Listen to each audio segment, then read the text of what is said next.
Imagine doing everything right for a critically ill newborn, only to lose precious seconds because of one transport mistake.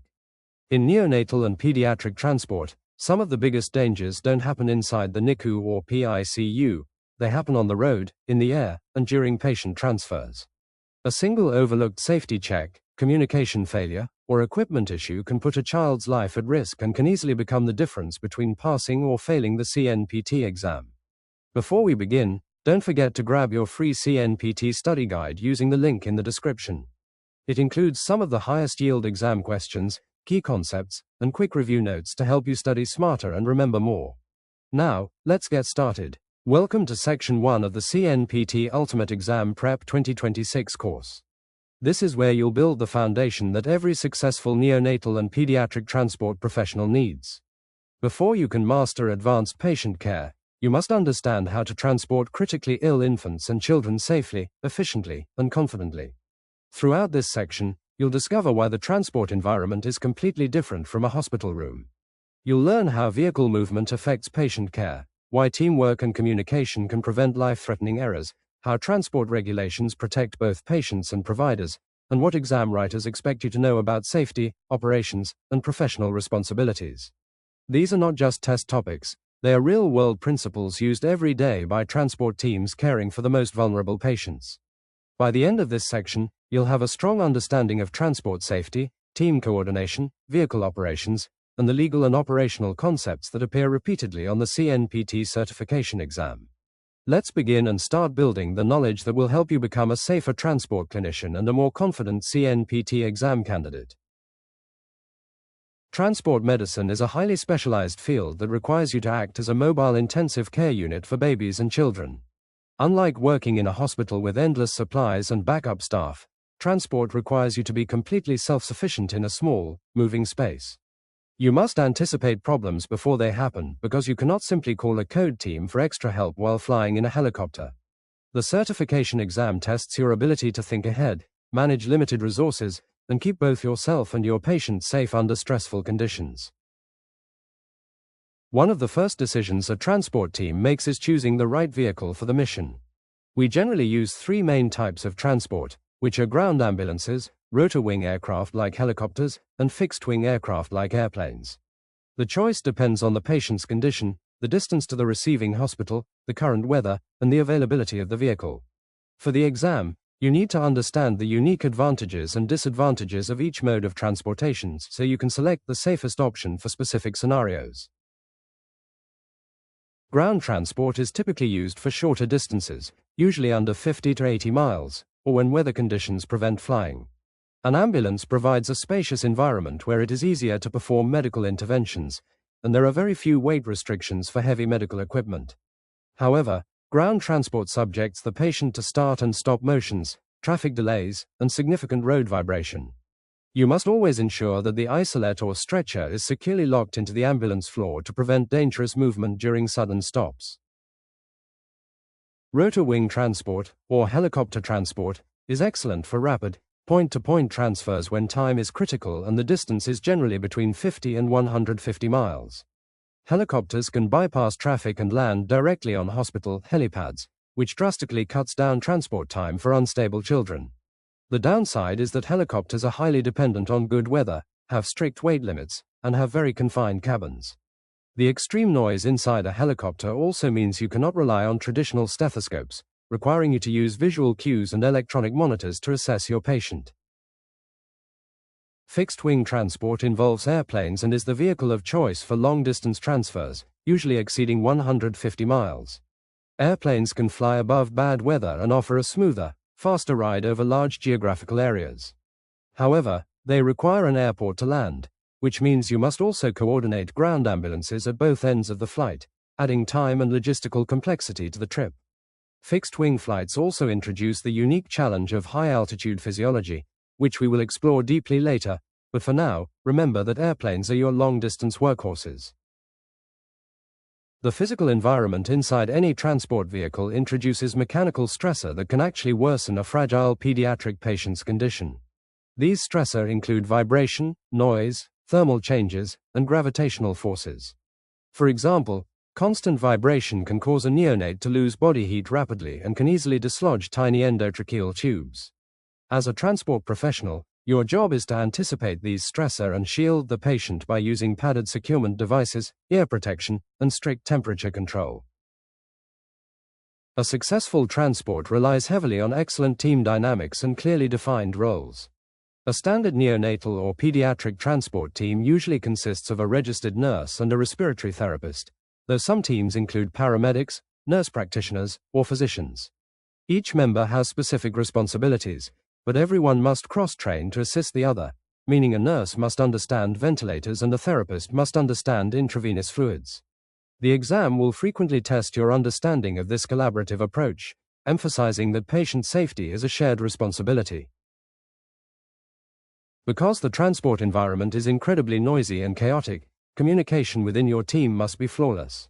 We use a concept called closed-loop communication to prevent dangerous medical errors during transit. When you ask a team member to administer a medication, they must repeat the drug name and dose back to you before giving it, and then confirm again once it has been given. This simple but powerful communication tool is a standard safety protocol that exam writers love to test. Before you even leave your base, your team must perform comprehensive pre-departure safety checks. This means physically testing your monitors, ensuring your ventilators turn on, and confirming that your batteries are fully charged. You must never assume that the previous shift restocked the bags or filled the oxygen tanks, because discovering an empty tank while in the air is a catastrophic failure. A large portion of transport safety relies on this meticulous preparation before you ever make contact with the patient. Securing your equipment is another major safety regulation known as crashworthiness. Every single monitor, pump, and supply bag must be physically secured to the stretcher, isolette, or vehicle wall using approved mounts or heavy-duty straps. If your vehicle suddenly stops or experiences turbulence, an unsecured oxygen tank or heavy cardiac monitor becomes a deadly projectile. The exam will expect you to know that nothing is allowed to rest loosely on the patient's bed or on the floor during transit. Managing your power supply is a unique challenge that hospital-based staff rarely have to worry about. Medical equipment runs on internal batteries, which drain much faster in cold environments or when running complex settings. You must constantly monitor your battery life and plug your equipment into the vehicle's power inverters whenever possible to save battery power for the actual movement between the hospital and the vehicle. Always carry backup batteries, because power failure on a transport ventilator is an immediate life-threatening emergency. Just like battery power, you must mathematically calculate your oxygen supply before every single transport. You need to know exactly how much oxygen your cylinders hold, how many liters per minute your patient needs, and how long the trip will take. As a safety rule, you must always carry significantly more oxygen than you think you need to account for unexpected delays like traffic jams or bad weather. The certification exam will frequently present you with a scenario and ask if you have enough oxygen to safely complete the mission. Now let us talk about the legal foundation of patient transport, starting with a crucial law called the Emergency Medical Treatment and Labor Act, commonly known as EMTALA. This federal law was created to prevent hospitals from refusing care or transferring unstable patients simply because they cannot pay. Under EMTALA, the referring hospital is legally responsible for stabilizing the child to the best of their ability before your transport team arrives. You must understand that the transfer is only legal if the medical benefits of moving the child outweigh the risks of the transport itself. Obtaining informed consent is another vital legal requirement before you can transport a minor. Before leaving the referring facility, you must explain the risks and benefits of the transport to the parents or legal guardians and obtain their written permission. In true life or death emergencies where the parents are not present and cannot be reached, implied consent allows you to transport and treat the child to save their life. Knowing the difference between actual written consent and implied consent is a very common exam topic. Once you make contact with the patient and begin providing care, you have established a legal duty to act. From that moment on, you are legally responsible for the patient's well-being until you hand them over to an equally or more qualified provider at the receiving hospital. If you leave the patient unattended or hand them off to someone with a lower level of medical training, you can be charged with abandonment. The exam will test your understanding of patient handover protocols to ensure you never commit legal abandonment. Infection control is uniquely challenging in the tiny, enclosed spaces of an ambulance or aircraft. If you are transporting a child with a highly contagious respiratory illness, the standard hospital isolation room is replaced by your vehicle's cabin.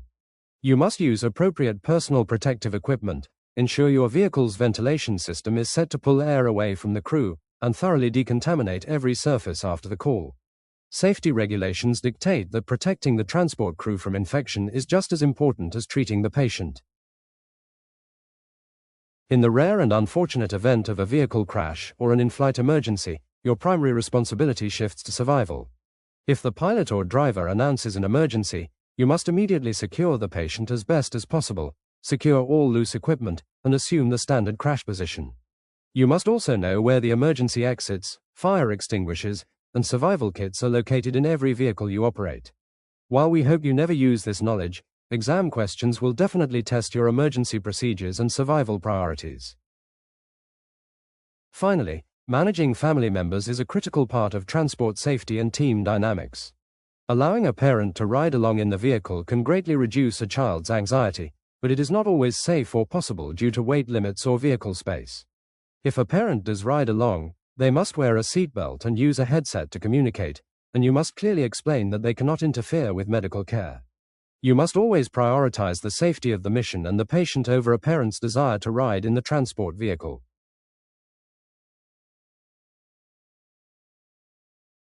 Congratulations on completing the first section of this ultimate exam prep course. You have taken a massive step toward mastering the vehicle operations, safety protocols, and legal concepts required for this certification. To lock in this knowledge, I strongly encourage you to complete the attached practice test right now, as tackling practice questions is the fastest way to improve your retention and exam readiness. The practice test is included with this lesson to help you actively apply what you just learned. Keep up the great work, and I will see you in the next section where we will tackle comprehensive assessment and initial stabilization. Welcome back. In this second section of our course, we will focus on comprehensive assessment and initial stabilization. You will learn how to quickly evaluate babies and children, and how to safely secure their condition before moving them. Understanding this is highly valuable because recognizing a problem early can save a child's life during transit. By the end of this video, you will feel confident making fast, accurate decisions under pressure. Let us get started and build your assessment skills.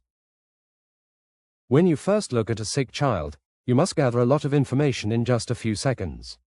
We use a tool called the Pediatric Assessment Triangle to do this without even touching the patient.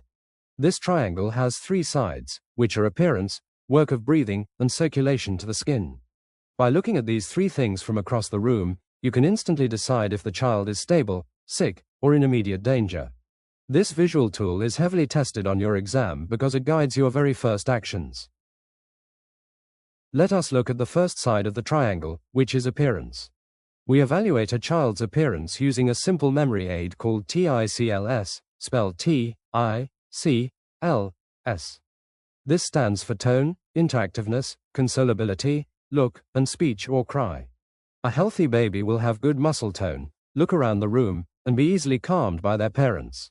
If a baby is limp, stares blankly, or cannot be comforted, you know immediately that their brain is not getting enough oxygen or blood flow. The second side of the assessment triangle is work of breathing. You need to watch how hard the child is working to pull air into their lungs. Look for signs like the skin pulling in around their ribs, which we call retractions, or their nostrils opening wide, which we call nasal flaring. You might also hear a grunting sound when they breathe out, which is their body trying to keep their tiny airways open. These visual and audio clues tell you that respiratory failure might happen soon. The third and final side of the triangle is circulation to the skin. A child's skin color gives you a direct window into how well their heart is pumping blood. If the skin is very pale, covered in a blotchy purple pattern called mottling, or turning blue, you know their circulation is failing. When the body gets stressed, it pulls blood away from the skin to protect major organs like the heart and brain. Noticing these skin changes early allows you to start treatments before the heart stops working. Once you finish your quick visual triangle, you must move into a hands-on primary assessment using the ABCD approach. This stands for airway, breathing, circulation, disability, and exposure. This structured method ensures you never miss a life-threatening problem. You must always assess and fix problems in this exact order. For example, you should never focus on a bleeding cut before you make sure the child has an open airway to breathe. Starting with the airway, you must determine if it is clear, maintainable, or completely blocked. In young children, the airway is very narrow and their tongue is relatively large, making it easy for their airway to close off if their head bends too far forward.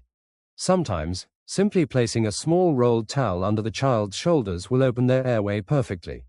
For the exam, remember that positioning is always your very first step before trying complex medical procedures. Next, you move to breathing, where you listen to the lungs and count the respiratory rate. Babies naturally breathe much faster than adults, so you must know the normal breathing rates for different age groups. You will also use a pulse oximeter, which is a small light sensor placed on the finger or toe, to measure how much oxygen is in the blood. If the breathing rate is extremely high or the oxygen numbers are low, you must be ready to provide extra oxygen immediately. For the circulation step, your main focus is checking the heart rate and feeling the pulses. In an infant, you should always check the pulse on the inside of the upper arm, which is called the brachial pulse. You will also check their capillary refill time by pressing firmly on their skin and counting how many seconds it takes for the pink color to return. A normal refill time is under 2 seconds, and anything longer tells you the child needs intravenous fluids. The disability step is a quick check of the patient's brain function and nervous system. You will shine a small light into their eyes to see if their pupils shrink normally. You must also check their blood sugar level, especially in infants, because they use up their sugar stores very quickly when they're sick or cold. Low blood sugar can cause seizures and brain damage, so checking it early is a strict rule in pediatric transport. The final step of your primary assessment is exposure, which means removing the child's clothing so you can see their entire body. You cannot treat a rash or an injury that is hidden under a blanket. However, babies lose body heat extremely fast, so you must expose them quickly, examine them, and then cover them back up to keep them warm. Preventing hypothermia is a major priority because cold babies will struggle to breathe and their hearts will not pump properly. When transporting newborn babies, you will often use the APGAR scoring system to assess how well they transition from the womb to the outside world. This score looks at their heart rate, breathing effort, muscle tone, reflexes, and skin color at 1 minute and 5 minutes after birth. While the referring hospital usually calculates this score, you must understand it. A very low score tells you that the baby required a lot of help at birth and will likely need aggressive support during your transport. You must also consider the baby's gestational age, which means how many weeks they grew inside the mother before being born. A baby born at 24 weeks will have vastly different problems than a baby born at full term. Premature babies have lungs that are not fully developed, skin that is incredibly thin, and blood vessels in their brain that can bleed easily. Your assessment and stabilization plan must completely change based on how early the baby was born. To help remember the specific needs of sick newborns, transport teams use the Stable Program Guidelines. This is an acronym that stands for sugar, temperature, airway, blood pressure, lab work, and emotional support. Following these exact steps ensures that the referring hospital and your team cover every basic need before placing the baby in the transport vehicle. The exam will definitely test your knowledge of checking sugars and maintaining temperatures before you ever leave the building. As you monitor the child's vital signs, you must watch for trends rather than just looking at a single number. For example, if an adult lacks oxygen, their heart rate usually speeds up. But in babies, a lack of oxygen will quickly cause their heart rate to drop dangerously low. This is a very common exam topic. A slow heart rate in a baby is almost always caused by a breathing problem, and you must fix their breathing to fix their heart. Assessing pain is another big part of your overall evaluation, but babies cannot tell you what hurts. You will use specialized tools like the NIPS scale for newborns or the FLACC scale for older infants. These tools score the patient's facial expressions, crying, and body movements to give you an objective number for their pain. Treating pain is not just about making the child comfortable, it also keeps their heart rate and breathing steady, which makes the transport much safer. Once your assessment is complete, you shift your focus to initial stabilization. Stabilization means fixing the immediate life threats so the patient is strong enough to survive the trip. This might mean placing a breathing tube, starting an intravenous line to give fluids, or giving antibiotics for a severe infection. You must complete these major procedures inside the referring hospital, because trying to start an IV in the back of a moving, bumpy ambulance is incredibly difficult and dangerous. While you are working hard to assess and stabilize the child, you must also communicate with the family. Parents will be terrified watching a team work on their child. A great transport professional always assigns one team member to explain what is happening in simple, gentle terms. Keeping the parents informed builds trust and reduces chaos in the room. This family-centered approach is highly valued in pediatric medicine and is a concept you will see on the certification test. The final phase of stabilization is preparing the patient for physical movement. Before you lift the stretcher, you must double-check that every tube, wire, and monitor line is securely taped down. A breathing tube can easily slide out of the airway when moving a patient through narrow hospital doors or lifting them into a helicopter. Securing your lines and doing one last visual check of the patient ensures that all your hard work stays intact during the physical journey. Congratulations on finishing the second section of this exam preparation course. You now have a solid understanding of how to assess pediatric patients and the steps required to stabilize them for transport. I highly recommend that you complete the attached practice test right now. Answering practice questions is the best way to improve your memory retention and increase your exam readiness. The practice test is included with this lesson to help you apply what we just discussed.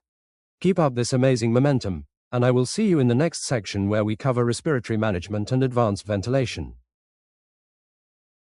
Welcome to the third section of the C-NPT Ultimate Exam Prep course, focusing on respiratory management and advanced ventilation. In this video, you will learn how to support tiny lungs and manage complex airways during transport. Understanding these concepts is incredibly important because breathing problems are the leading cause of emergencies in young children. You will discover how to use different oxygen devices and navigate mechanical ventilators with confidence. Let us get started and prepare you for this major part of your certification exam. The very first thing to understand is how a child's airway looks completely different from an adult's airway. Babies have very large heads and large tongues that can easily block the opening to their lungs when they sleep or lose consciousness. Their vocal cords are shaped like a funnel, and their windpipe is incredibly soft. This means that if you bend their neck too far backward or forward, you can accidentally squeeze their airway shut, stopping their breathing completely. When a child struggles to breathe, giving him extra oxygen is usually the first step. For mild distress, you might use a simple nasal cannula, which uses two small prongs resting just inside the nose. Because transport vehicles can be very dry, you must always add moisture and warmth to the oxygen you give to babies. Cold, dry air can quickly drop their body temperature and cause their delicate airways to swell, which makes breathing even harder. If a standard nasal cannula is not enough, you can step up to a high-flow nasal cannula system. This device pushes warmed and humidified oxygen into the nose at a much faster speed. The fast flow creates a small amount of back pressure in the throat, which helps keep the airway open while the child breathes. It is a fantastic tool for infants fighting respiratory infections like RSV, and you will see this tested frequently on the exam. For babies who need even more help, we use a machine called CPAP, which stands for Continuous Positive Airway Pressure. CPAP gently pushes a steady stream of air into the lungs, keeping the tiny air sacs, called alveoli, fully inflated. This is incredibly helpful for premature babies whose lungs lack a natural slippery substance called surfactant. Without CPAP, their lungs would collapse every time they breathe out, making them work too hard just to stay alive. While CPAP is highly effective, it does not breathe for the patient. The child still has to do the physical work of pulling air in. If a child becomes too tired, their breathing will slow down, and they will need a breathing tube placed directly into their windpipe. Making the decision to move from a mask to a breathing tube is a major exam topic. You must monitor their energy levels closely, because waiting until they completely stop breathing is a dangerous mistake. When a child does need a breathing tube, you must prepare your equipment very carefully. The size of the breathing tube is determined by the child's age or by measuring their length with a special emergency tape. A common exam tip is to memorize the math formula for tube sizing, which is the child's age divided by 4 plus 4. Having the right size is important because a tube that is too big can permanently damage their vocal cords. Once the breathing tube is successfully placed, the transport environment introduces new risks. Because of the movement and vibrations of the vehicle, the tube can easily slip out of place. To quickly solve sudden breathing problems during transport, you must memorize a memory aid called DOPE. DOPE stands for dislodgement, obstruction, pneumothorax, and equipment failure, and it is the standard troubleshooting tool for any patient on a ventilator. The D in DOPE stands for dislodgement, which means the tube has moved from its proper position. In babies, the windpipe is extremely short, so even a tiny movement of the head can push the tube too deep into the right lung. If this happens, only the right lung will get air, and the oxygen levels will drop quickly. You must listen to both sides of the chest to make sure air is moving equally. The O stands for obstruction, meaning something is blocking the inside of the breathing tube. Small tubes can easily become clogged with thick mucus or dried secretions.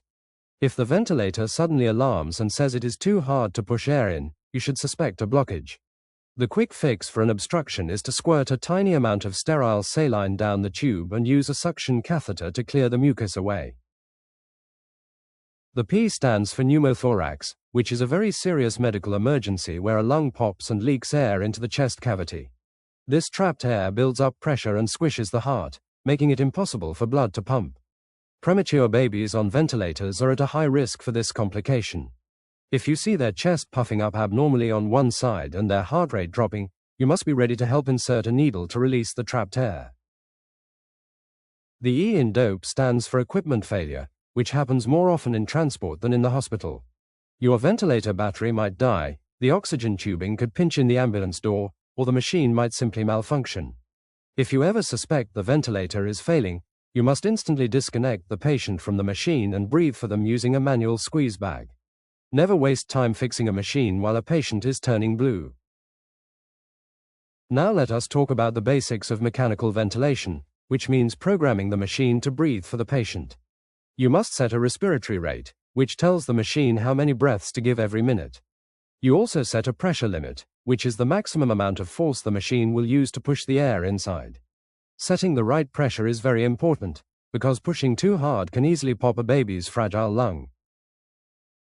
Another important setting is the tidal volume, which is the actual amount of air that enters the lungs with each breath. Instead of just guessing, transport professionals calculate this volume based on the child's exact body weight. If you give a baby an adult-sized breath, you will cause severe damage. The exam will definitely test your ability to match the correct amount of air to the specific size of your pediatric patient. The ventilator also uses something called PEEP, which is a tiny amount of back pressure left in the lungs at the end of every breath. This pressure acts like an invisible splint, keeping the small air sacs propped open so oxygen can easily cross into the blood. Proper PEEP improves oxygen levels and makes the next breath much easier to deliver. Adjusting PEEP is one of your main tools for treating babies with severe pneumonia or fluid in their lungs. You must also control the percentage of oxygen you give, which is called the FiO2 setting. While oxygen saves lives, giving too much oxygen to premature babies can actually blind them. High oxygen levels cause the blood vessels in their developing eyes to grow abnormally, a condition called retinopathy of prematurity. For the exam, always remember that you should only give enough oxygen to meet their target goals, and never leave them on maximum oxygen just to be safe. To know if your ventilator settings are working, you will frequently check the patient's blood gas results. A blood gas tells you exactly how much oxygen and carbon dioxide are in the patient's blood. If the carbon dioxide level is too high, it means the patient is not breathing out enough, so you must increase the ventilator rate to blow the gas away. Understanding how to adjust the machine based on blood test numbers is a major requirement for this certification. In extreme cases, a regular ventilator might not be enough, and you will use a high-frequency oscillator. This specialized machine gives hundreds of tiny vibrating breaths every minute instead of large, normal breaths. It looks like the baby's chest is simply vibrating, but it is an incredibly effective way to protect damaged lungs. Not all transport vehicles carry oscillators, but you are required to understand how they work for the advanced portions of the exam. Finally, managing the airway during the physical movement of transport requires extreme caution. Before moving the stretcher, the person managing the airway must be entirely focused on holding the breathing tube securely. They control the movement of the team and give the command to lift. The vibration of an ambulance or helicopter can easily loosen the tape holding the tube, so constant visual checks are your best defense against losing the airway during the trip. Congratulations on completing the third section of this exam preparation course. You have just gained a strong understanding of the complex concepts of airway management, oxygen delivery, and mechanical ventilation required for this exam. To test your new knowledge, I encourage you to complete the attached practice test right away. Working through practice questions improves your long-term memory retention and builds your exam readiness. The practice test is included with this lesson so you can actively apply what you learned today. Keep up the excellent work, and I will see you in the next section where we will explore cardiovascular hemodynamics and pharmacology. Welcome to the fourth section of the C-NPT Ultimate Exam Prep course, where we explore cardiovascular hemodynamics and pharmacology. In this lesson, you will learn how the tiny heart works and how to use powerful medications safely during transport. Understanding the pediatric heart is incredibly important because children hide their symptoms until their heart is ready to stop. By the end of this video, you will know exactly how to identify shock, treat heart defects, and manage drugs in a moving ambulance or helicopter. Let us get started and build your confidence for the exam. The heart of a baby works very differently from an adult heart. Adults can easily increase the amount of blood their heart pumps with each physical beat, which is called stroke volume. However, a baby's heart muscle is stiff and cannot stretch to pump more blood. Because they cannot change their stroke volume, babies must beat their hearts faster to increase their blood flow. This means a fast heart rate is always your very first clue that a baby is sick or stressed. Because babies rely completely on their heart rate, a slow heart rate is a massive emergency. In a healthy adult, a slow heart might just mean they're athletic. In a baby, a slow heart rate means their heart muscle is running out of oxygen and is actively failing. On your certification test, remember that if a baby has a heart rate below 60 beats per minute and looks poorly, you must start CPR immediately. You must always fix their breathing first to help bring their heart rate back up. When the heart cannot pump enough blood to the body, the child enters a dangerous state called shock. Children are amazing at hiding shock because their blood vessels squeeze extremely tight to keep their blood pressure normal. This early stage is called compensated shock. You might notice pale skin and a fast heart rate, but the blood pressure will look completely fine on your screen. You must act during this early stage, because once their blood pressure finally drops, they are very close to dying. The most common type of shock in children is hypovolemic shock, which simply means low fluid volume. This happens when a child loses water from severe diarrhea, vomiting, or heavy bleeding. Their tank is empty, so the heart has nothing to pump. To fix this, you must refill the tank quickly using intravenous fluids like normal saline. The standard exam answer for a fluid push in children is 20 milliliters of fluid for every kilogram of their body weight, given as fast as possible. Another type of shock you will see is cardiogenic shock, which means the heart muscle itself is too weak to pump. This can happen after a major heart surgery or from a severe viral infection in the heart. Unlike hypovolemic shock, giving fast fluids to a child in cardiogenic shock is very dangerous. Their weak heart cannot handle the extra fluid, and the water will back up into their lungs. The exam will test your ability to listen to their lungs and check their liver size before giving fluids. We also see distributive shock, which happens during severe allergic reactions or terrible blood infections called sepsis. In distributive shock, the body has enough fluid, but the blood vessels suddenly open too wide.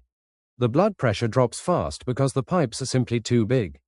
To treat this, you will give fluids to fill the wide pipes, but you will also need special medications called vasopressors. These powerful drugs force the blood vessels to squeeze tight again and push the blood pressure back to normal. Now let us talk about babies born with broken hearts, which we call congenital heart defects. Some babies are born with holes between the different rooms of their heart, or their major blood vessels are connected backward. We divide these defects into two main groups, which are cyanotic and acyanotic. Cyanotic means blue, so babies with cyanotic defects have very low oxygen levels and look blue. Acyanotic babies look pink because their oxygen levels are normal, but their heart works much too hard. While a baby is growing inside the mother, they have a special blood vessel called the ductus arteriosus. This small pipe allows blood to bypass the baby's lungs, because the baby gets all its oxygen directly from the mother. After birth, this pipe is supposed to close on its own. But for babies born with severe heart defects, this open pipe is the only thing keeping them alive. If the pipe closes, blood cannot reach their lungs or their body, and they will pass away very quickly. To keep this lifeline open during transport, we use a continuous medication drip called prostaglandin E1. This drug is strictly required for babies with specific heart defects, but it comes with a major side effect. It frequently causes babies to completely stop breathing, which we call apnea. For the exam, you must remember that if you start a prostaglandin drip, you must have your breathing tube equipment ready, and you will likely need to put the baby on a ventilator for the trip. Transport teams must also manage abnormal heart rhythms, known as arrhythmias. The most common fast heart rhythm in children is called supraventricular tachycardia, or SVT. In SVT, the heart beats so incredibly fast, often over 220 beats per minute, that it cannot fill with blood between beats. If the child is stable, you can try to slow the heart by placing a bag of ice water on their face, which triggers a natural reflex to slow the heart down. If the ice water trick does not work, you will give a medication called adenosine. This drug acts like a fast reboot button for the heart's electrical system. You must push the drug into the IV line as fast as humanly possible, followed instantly by a fast flush of saline. The exam wants you to know that adenosine will actually stop the heart completely for a few terrifying seconds before it restarts in a normal rhythm. It is scary to watch, but it works perfectly when done right. Giving medications in the transport environment is a high-risk activity. In a hospital, you have a large pharmacy checking your math, but in the back of an ambulance, you're entirely on your own. Every single pediatric drug is calculated based on the child's exact weight in kilograms. You must double-check your math with your partner every single time. A simple decimal point error can give a baby 10 times the normal dose, which is a fatal mistake. If a child's heart stops completely, your greatest drug is epinephrine. Epinephrine acts like an intense shot of energy that forces the heart muscle to squeeze and tightens the blood vessels. We give this drug every 3 to 5 minutes during CPR. The exam will strictly test your knowledge of epinephrine doses, so remember the standard cardiac arrest dose is 0.01 milligrams per kilogram of body weight. You must know this exact number by heart. Sometimes, a sick child's blood pressure is so low that you cannot find a vein to start an IV. When this happens, you cannot waste time poking him repeatedly with needles. Instead, you will use an intraosseous needle, which we call an IO line. This is a small drill that places a needle directly into the bone marrow of the child's leg. The bone marrow connects straight to the bloodstream, allowing you to give any fluid or medication instantly. Knowing when to switch from IV attempts to an IO drill is a highly tested point. Managing your intravenous pumps is uniquely difficult during transport. The constant vibration of a helicopter or ambulance can confuse the tiny sensors inside the smart pumps, causing them to alarm constantly. You must mount your pumps securely and keep the medicine bags from swinging wildly in the air. You must also watch your pump batteries carefully, because if a heart medication stops running due to a dead battery, the child's blood pressure will drop in seconds. To safely monitor the child's blood pressure while giving powerful heart drugs, you will often use an arterial line. This is a special IV placed directly into an artery, usually in the wrist or the umbilical cord of a newborn. It connects to a monitor and gives you a continuous, second-by-second blood pressure reading. Unlike a normal blood pressure cuff that squeezes the arm every few minutes, an arterial line lets you see exactly how your medications are working right now. We also use medications called inotropes to help weak hearts pump stronger. A common inotrope you will use during transport is dopamine. These continuous drips require careful monitoring because they can sometimes make the heart beat too fast or cause the blood pressure to fluctuate. You must always run these strong drips through a dedicated IV line. Never mix other random drugs into a heart medication line, because pushing the other drug might accidentally push a huge, sudden dose of the heart medicine into the patient. During transport, the temperature of the vehicle can affect how well medications work. If a baby gets too cold, the blood vessels in their skin squeeze tight, and drugs injected into a muscle or under the skin will not absorb properly. This is why transport teams almost always give medications directly into the vein or the bone. Direct delivery ensures the medicine reaches the heart immediately, no matter how cold the patient gets in the back of the ambulance. Congratulations on completing the fourth section of this exam preparation course. You have learned the complex ideas behind pediatric blood flow, shock, heart defects, and transport pharmacology. I highly encourage you to complete the attached practice test right now. Testing your knowledge with practice questions greatly improves your memory retention and ensures you are fully prepared for the real exam. The practice test is included with this lesson to help you actively apply these concepts. Keep up this wonderful progress, and I will naturally transition you to the next section where we discuss neurological, metabolic, and trauma emergencies. Welcome to the fifth section of the C-NPT Ultimate Exam Prep course, focusing on neurological, metabolic, and trauma emergencies. In this lesson, you will learn how to care for brain injuries, severe infections, dangerous blood sugar drops, and physical trauma. Understanding these topics is incredibly important because these specific emergencies change very fast and require you to take immediate action to prevent permanent damage. I am excited to share this knowledge with you because it will make you a much stronger and safer transport provider. Let us get started and prepare you for these complex situations on your certification exam. The brain of a baby or small child is very delicate and reacts poorly to stress, swelling, and lack of oxygen. Babies have soft spots on their heads called fontanelles, which give the growing brains a little bit of room to expand. If a baby has bleeding in the brain or a severe infection like meningitis, these soft spots will bulge outward. Feeling for a bulging fontanelle is a very important part of your assessment that tells you the pressure inside the head is dangerously high. One of the most common neurological emergencies you will manage during transport is a seizure. A seizure happens when the electrical signals in the brain misfire, causing the child to lose consciousness and shake violently. Sometimes, a child will have a seizure that simply will not stop on its own, a dangerous condition called status epilepticus. When a child is actively seizing, they are not breathing effectively, meaning their brain is quickly running out of oxygen. To stop a seizure, you will use strong medications like midazolam or lorazepam. You can give these drugs through an IV line, but if you do not have an IV yet, you can squirt midazolam directly into the child's nose using a special spray device. The exam will test your knowledge of these rescue drugs and how they work. You must always remember that these medications make the child very sleepy, so you must be ready to help them breathe after the seizure stops. Traumatic brain injuries are another major focus of this exam. When a child falls or is involved in a car crash, their brain can swell and push against the inside of their skull. This high pressure causes a specific pattern of vital signs called Cushing's triad. If you see the child's heart rate drop very slow, their blood pressure shoot up very high, and their breathing become irregular, you know their brain is in serious trouble. When transporting a child with a severe head injury, you must position him very carefully. You should keep the head of their bed raised to about 30 degrees to help blood drain away from the brain naturally. You must also keep their neck perfectly straight. If their neck is twisted to the side, it blocks the large veins in their neck, trapping blood in the head and making the swelling even worse. Protecting the spine is just as important as protecting the brain. Children have very large, heavy heads compared to their small bodies, which puts extra stress on their necks during a crash. When you place a child on a hard backboard to protect their spine, their large head will naturally push their neck forward, closing off their airway.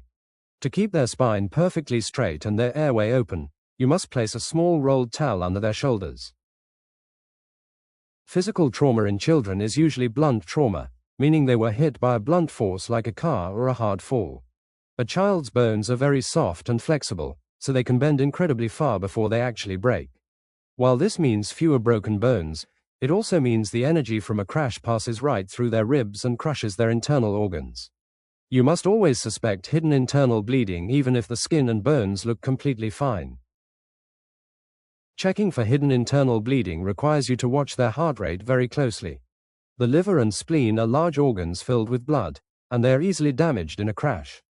If a child's heart rate keeps getting faster and faster, but you do not see any blood on the outside of their body, they are likely bleeding internally. The only way to save them is to give intravenous fluids and transport them to a pediatric surgeon as fast as possible. Now we will shift our focus to metabolic emergencies, starting with blood sugar. As we discussed earlier, babies burn through their sugar stores very fast when they're sick or stressed. Low blood sugar, known as hypoglycemia, can cause seizures, brain damage, and death. To fix this, you will give a specific type of sugar water into their IV line. For babies, we use a 10% dextrose mixture, called D10W, because the standard adult sugar mixtures are far too strong and will damage their tiny veins. You must also manage dangerous imbalances in the body's natural chemicals, called electrolytes. Two of the most important electrolytes for the heart are potassium and calcium. If a child has failing kidneys or severe burns, their potassium levels can climb dangerously high and literally stop their heart. Calcium acts like a shield for the heart muscle and helps it squeeze harder. The exam expects you to know how to use medications like calcium gluconate to stabilize the heart when these chemicals are out of balance. Keeping a baby warm, known as thermoregulation, is a major challenge during transport. Premature babies do not have enough body fat to keep themselves warm, and they lose heat rapidly to the cold air in an ambulance or helicopter. When a baby gets cold, they experience cold stress. Their body tries to create heat by burning massive amounts of oxygen and sugar, which quickly causes breathing failure and dangerous blood sugar drops.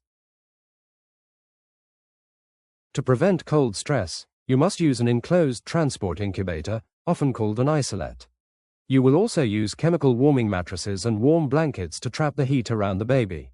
However, you must measure their temperature constantly using a skin probe, because making a baby too hot is just as dangerous as letting them get too cold. Overheating can cause their breathing to stop entirely, so strict temperature control is heavily tested on the exam. There is one specific situation where we actually want a baby to be cold. If a baby was choked or lost blood flow during birth, they suffer from a brain injury called hypoxic ischemic encephalopathy. To stop the brain damage from spreading, transport teams perform active cooling, also known as therapeutic hypothermia. By intentionally cooling the baby's body, we slow down their brain's metabolism and give the injured cells a chance to heal. When transporting a baby for active cooling, you will usually aim for a target body temperature between 33 and 34 degrees Celsius. You will turn off the isolette heater and use special cooling blankets. During this process, you must watch the baby closely for shivering. Shivering creates heat and wastes energy, completely defeating the purpose of the cooling treatment. You will often need to give strong pain medications or sedatives to keep them relaxed and perfectly cool. You will also transport babies with severe surgical emergencies, like when their intestines grow on the outside of their belly. This happens in conditions called gastroschisis and omphalocele. Exposing the warm, wet intestines to the open air causes the baby to lose massive amounts of body heat and fluid. To protect them, you will carefully place the baby's lower body into a sterile, clear plastic bag, which traps the heat and moisture inside until the surgeon can fix the defect. Another major surgical emergency is a diaphragmatic hernia, where there is a hole in the muscle that separates the chest from the belly. The baby's intestines move up through the hole and crush the lungs, making it nearly impossible for the baby to breathe. If you try to help them breathe using a standard face mask, you will accidentally pump air into their stomach, which crushes the lungs even more. You must place a breathing tube immediately to push air directly into the windpipe. Severe infections, like sepsis and meningitis, are terrifying emergencies that move incredibly fast in young children. Bacteria can overwhelm their small bodies in just a few hours, causing their blood pressure to collapse and their organs to fail. Your job during transport is to start intravenous fluids and give powerful antibiotics right away. Every minute counts, and the exam will test your understanding that delaying antibiotics for a sick child is a critical failure. Finally, managing pain and keeping a child calm is incredibly important during any trauma or neurological emergency. A screaming, thrashing child will use up their oxygen, fight the mechanical ventilator, and increase the pressure inside their injured brain. You will use strong pain medications like fentanyl or sedatives like ketamine to keep them comfortable and still. Keeping the patient perfectly relaxed is a major safety strategy for both the child and the transport team. Congratulations on completing the 5th section of this course. You have learned how to manage intense situations like brain swelling, seizures, physical trauma, and complex surgical emergencies. To make sure you remember these detailed treatments, I strongly encourage you to complete the attached practice test right now. Answering practice questions greatly improves your retention and exam readiness. The practice test is included with this lesson to help you actively practice what you just learned. Keep up the excellent focus, and I will see you in the final section where we discuss altitude physiology and in-transit complication management. Welcome to the final section of the C-NPT Ultimate Exam Prep course, focusing on altitude physiology and in-transit complication management. In this lesson, you will learn how flying affects the human body and how to handle sudden problems while traveling. Understanding these ideas is very important because the sky is an unpredictable place where standard hospital rules no longer apply. I am thrilled to share these final secrets with you so you can finish your exam preparation feeling completely ready. Let us start this final lesson and secure your knowledge. When you take a patient into an airplane or a helicopter, you completely change their physical environment. As you fly higher into the sky, the heavy blanket of air that surrounds the Earth starts to thin out. This thinning air means there is less atmospheric pressure pushing down on the patient's body and your medical equipment. Understanding how this drop in pressure changes how the body works is a major focus of your certification exam. To understand these pressure changes, you must learn a few simple science rules called gas laws, starting with Boyle's law. Boyle's law tells us that when the pressure outside a gas drops, the gas will expand and take up more space. If you trap air inside a balloon and carry it up a mountain, the balloon will get bigger until it pops. This same exact thing happens to the trapped air inside your patient's body when you fly. Applying Boyle's law is a daily task for flight transport teams. If your patient has a small air leak in their chest, flying higher will make that trapped air expand, which can easily crush their heart and lungs. You must also watch your medical equipment closely, because the air bubbles in your IV bags will expand and can be pushed into the patient's bloodstream. You must remove all extra air from IV bags and baby bottles before takeoff. Next, we have Dalton's law, which explains why patients struggle to get enough oxygen at high altitudes. The air always contains 21% oxygen, whether you are on the ground or high in the sky. However, Dalton's law tells us that the total pressure pushing that oxygen into the lungs drops as you fly higher. Because there is less pressure forcing the oxygen across the lung tissue, the patient will need extra oxygen from your tanks to stay stable. Charles's law is another rule you must remember for the exam, and it deals with temperature. This law explains that as gas gets colder, it shrinks, and as you fly higher, the air outside gets very cold. This sudden drop in temperature can easily seep into the transport cabin and cause your tiny newborn patients to lose body heat fast. You must actively turn up the heat in your isolate before the aircraft climbs to prevent the baby from getting cold. The last major rule is Henry's law, which deals with gas dissolving into liquids. Think of a bottle of soda that is under pressure. When you open the cap, the sudden drop in pressure makes the gas form bubbles. If an airplane suddenly loses cabin pressure, the nitrogen gas normally dissolved in the patient's blood can rapidly form painful bubbles. This is called decompression sickness, and it is a rare but highly tested emergency scenario on the exam. Beyond the gas laws, flying introduces constant mechanical stressor like noise and vibration. The loud engine noise in a helicopter makes it nearly impossible to use a normal stethoscope to listen to breathing or heartbeats. You must rely entirely on your electronic monitors and your eyes to see if the patient's chest is rising properly.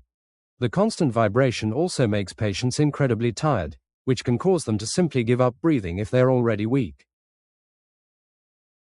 Anticipating complications is a necessary skill for any transport provider, because things will eventually go wrong.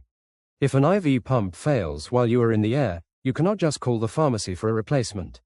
You must instantly switch to your backup pump or know how to calculate the drip rate by hand using a simple roller clamp. The exam will test your ability to quickly switch to backup plans without panicking. A ventilator failure during a flight is one of the most frightening emergencies you can face. If the machine stops working, you have only seconds to react before the baby's heart rate drops. You must immediately detach the machine and start breathing for the child using a manual squeeze bag connected to an oxygen tank. You should never spend time troubleshooting a broken machine while the patient is turning blue. Secure the patient first, fix the machine later. Rapid patient deterioration happens quickly in the transport setting. A baby might look perfectly fine on the ground, but the stress of takeoff can cause their blood pressure to drop. When things go bad, you must always return to your ABSIDI assessment to find the problem. Check the airway, listen for breathing, feel the pulse, check their brain function, and look at their skin. This strict, step-by-step approach keeps you from guessing when the pressure is high. Managing your oxygen supply during unexpected delays is a massive part of in-transit safety. Sometimes a helicopter has to fly around a thunderstorm, adding an extra hour to your trip. You must always calculate your oxygen needs before leaving and carry more than enough to handle delays. If you notice your oxygen running low in the air, you must quickly figure out if you can safely turn the patient's oxygen down to save your supply until you land. Communication failures are very common in aviation, especially when flying over mountains where radios drop out. If your headsets stop working, you cannot talk to your pilot or your medical partner. Your team must have a plan to use simple hand signals to communicate basic needs like checking the monitor or preparing a medication. Always use clear, physical nods to confirm you understand your partner when the noise is too loud for words. Bad weather is a constant threat that can force your pilot to suddenly divert to a different hospital.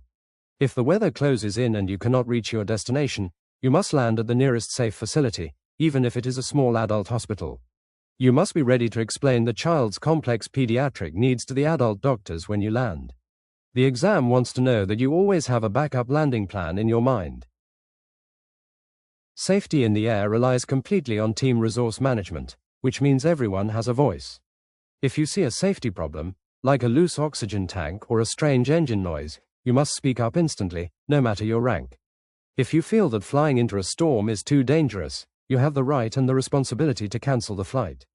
Your exam will test this concept to ensure you put safety above everything else. Patient packaging is the final physical step you take before you load the patient into the vehicle.